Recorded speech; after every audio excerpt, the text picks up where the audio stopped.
So we move on to our topic 4, and we are continuing with exposition of various theories that are relevant to early childhood education. And the theory that I want us to go through is a theory by Gardner's theory, a theory of multiple intelligence. Theory of multiple intelligence. This is a theory that is very key, is one of the theories that has informed the changes that we are having today of our education system. The new competence-based curriculum has greatly been influenced by ideas that are brought forth by this theory, Gardner theory. This particular theory by Gardner's documents the extent to which individuals, students, or learners possess different kinds of minds. And due to the fact that the minds are different, it means that individuals learn, remember, perform, and understand in different ways. Somebody may be explaining to us the same thing, just like the way I'm explaining now about this theory. I can assure you that, my listeners, you're not understanding what I'm saying the same way. Each one of you has his or her own way of understanding and even of remembering. As you go through this theory, you remember differently because we are different. Human beings are very unique. A human being is a complex being, and no human being is like any other human being. So, according to Gardner, we are able to know the world through different ways. We get to learn through language, logical mathematical analysis, spatial representation, musical thinking, use of body to solve problems or understand of ourselves. And individuals differ in the strength of these intelligences. And that's why you see that there are people who may understand things mathematically, and there are other people who may understand things more linguistically, more artistically, and so on. So those differences comes by because of our strengths and also weaknesses. We have strong points, we have weak points. You may be strong like in language, and one may be weak maybe in mathematics. We may have another one who is maybe strong in music and maybe weak in this other area. So if you're strong in music, it means that you get to understand things more musically. Meaning whenever you get to listen to a song, you get every detail of that song because your musical intelligence is strong. So Gardner identified types of intelligence, 7 of them. We have visual, spatial, bodily, kinesthetic, musical, interpersonal, intrapersonal, linguistic, and logical mathematical knowledge. These are different ways or different types of knowledge or intelligence that individual possess. We all possess all these type of knowledge or intelligence. Yes, we possess them, but they are not all at the same level. There are some of them that you are more strong in than in others. So we are going to look at each one of them. The first one is visual, spatial, intelligence. So when an individual is strong in this area, we'll have a person who thinks in terms of physical space. These are individuals who are very aware of their environment, especially the physical environment.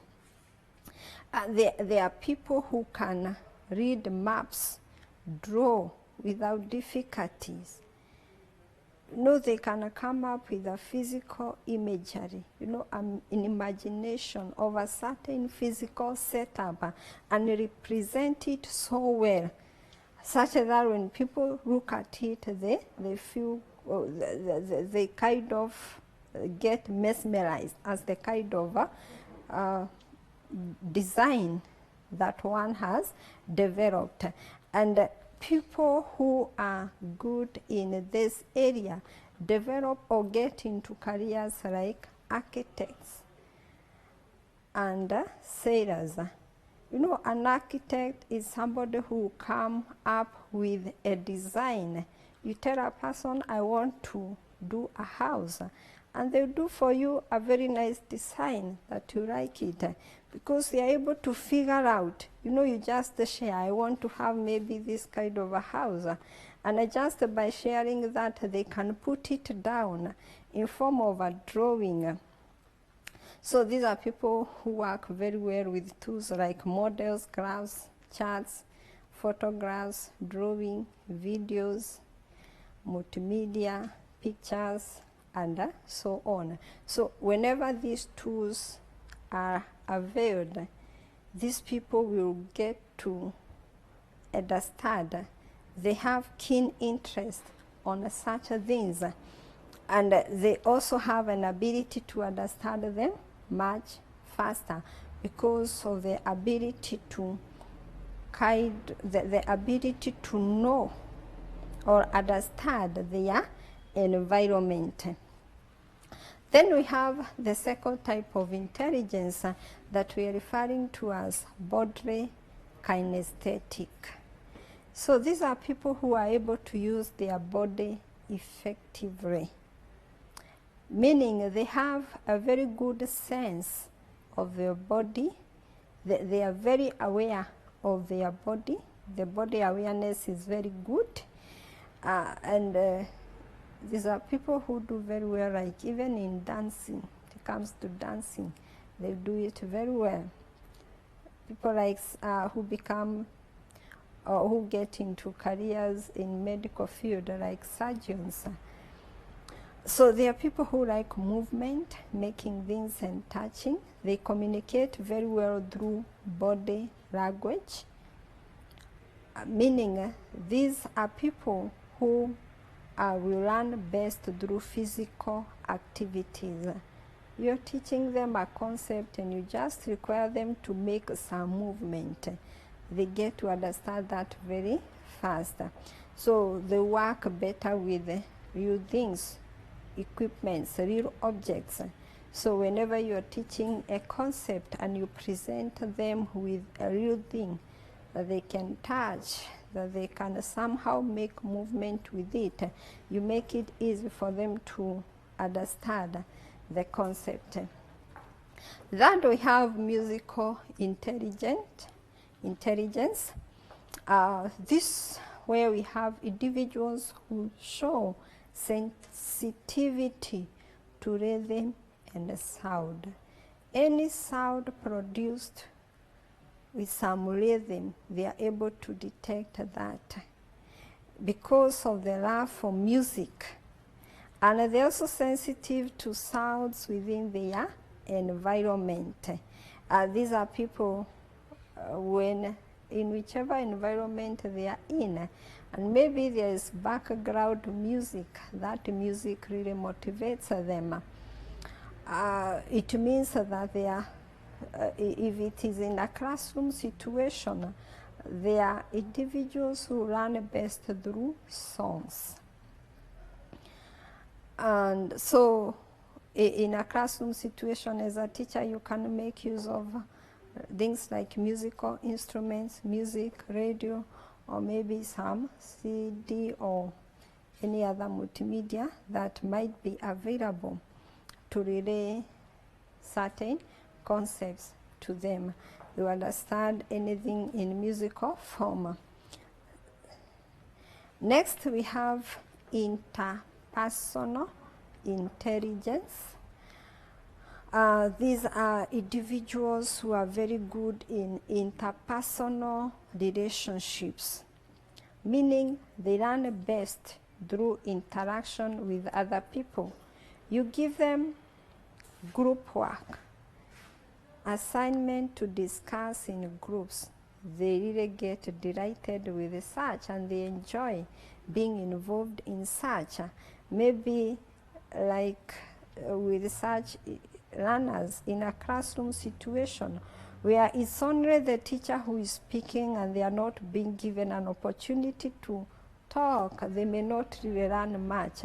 But in a classroom situation, these are the kind of students that you see, they're always raising up their hand, asking questions because somehow they want to connect with the teacher and interact. So they are kind of students who have many friends, they empathize with others, so they are very smart when it comes to interacting with other people. So in a classroom situation, you teach them best through group activities, through dialogues, and maybe seminars.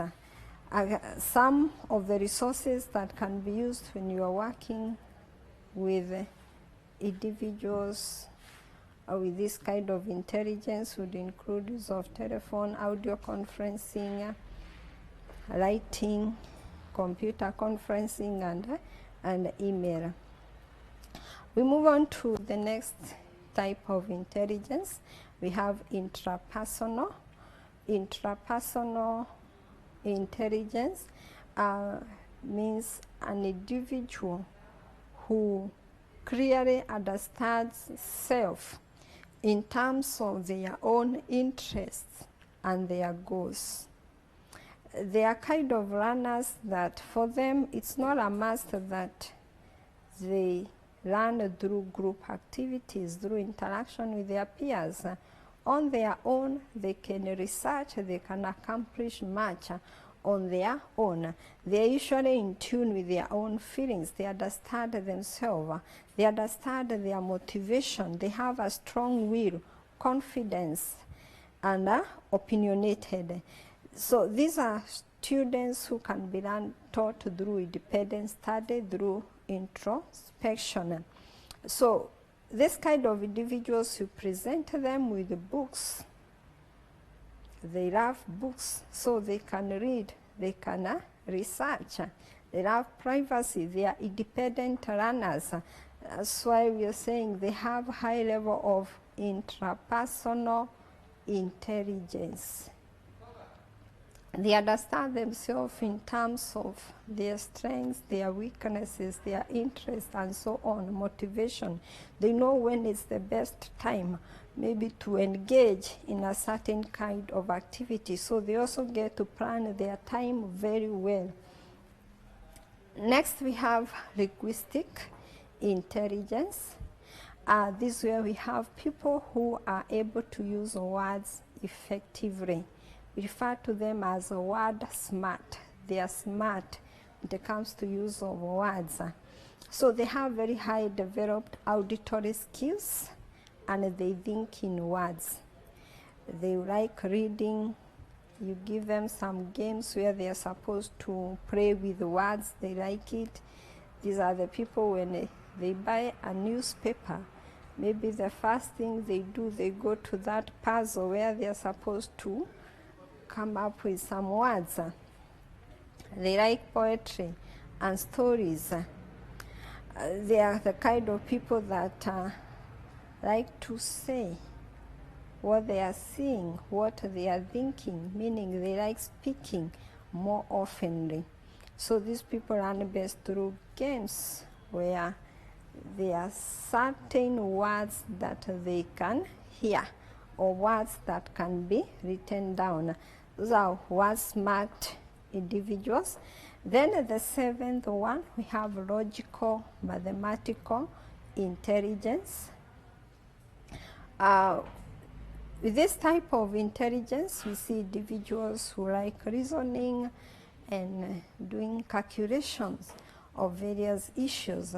The individuals who think abstractly, conceptually. They are able to see and explore patterns and relationships. They like to experiment, asking questions.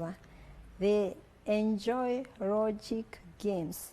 And in everything, any experience, they always kind of ask themselves, what's the logic behind that?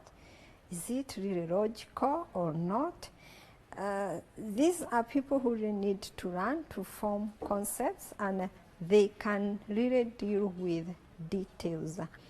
They are detailed because they like seeing reasoning behind maybe the way things are done.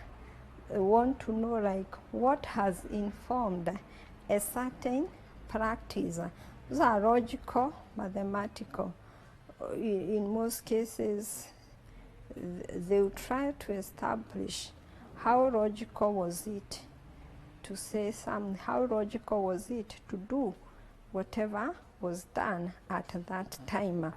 So those are the 7 types of intelligence. And now I would like us to ask ourselves, as practitioners in early childhood, what do we learn from this particular theory? What's the implication of this theory to teachers? This a theory that speaks to teachers directly, and somehow the theory also challenges some of the practices that we have in our educational system, like assessment, which is uniform for every learner. But we are seeing we have learners who are gifted differently. And as a result, there are some who get disadvantaged of the kind of assessment that we are having today. And one thing that we should get from this theory is that as educators, we ought to know that we deal with individuals who are gifted differently.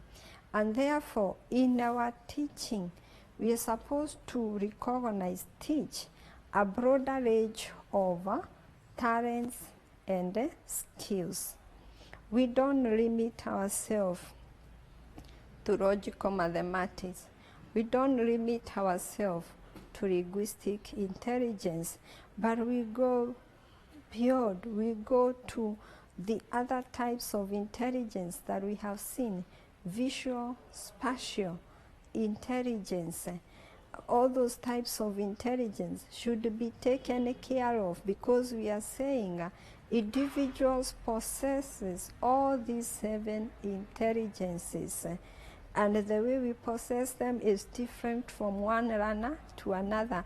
It means that the 7 types of intelligence need to be taken care of. Again, whenever we are structuring our presentation, our teaching, it is important for teachers to think, how can I engage the different types of intelligence? For example, we may ask ourselves, how can a concept be presented musically? How can a concept be presented kinesthetically? How can a concept be presented linguistically, and so on? All these types of intelligence should be taken care of in a classroom situation. And when we have such variation, we are able to take care of our learners adequately. As a teacher, again, it's good when we get to nurture the areas that our students are strong in. And how do we do this? We do this by helping them to know how to make use of their developed intelligences to assist them in understanding different concepts in different subjects. For example, a child may not be too good, let's say, in mathematics, in logical mathematical knowledge, but maybe they have musical intelligence. There's a way you may help that child to use musical intelligence to understand concepts in mathematics. You bring in songs in mathematics. That's where you are helping a child to understand a concept in a subject that they are weak, using their strong point. And lastly, we are saying that as a teacher, it is important when we take individual differences among children very seriously. Understand that your learners are different. They can never be the same. Don't force children to become what they are not. Get to know what are their interests. You know, how are their minds? Which area are they strong in? Which kind of intelligence is more developed in their mind than others? And when you understand those differences, you are able to deal with your learners appropriately and offer them support as it should happen. Otherwise, when we don't understand our learners, we judge them wrongly. No, you arrive at wrong conclusion about your students, about your learners, when you don't have an understanding of their abilities, their strengths and their weaknesses. But with understanding, you realize that even we are likely to have less complaints about children, because children are there to be supported and to be mentored in line with their abilities.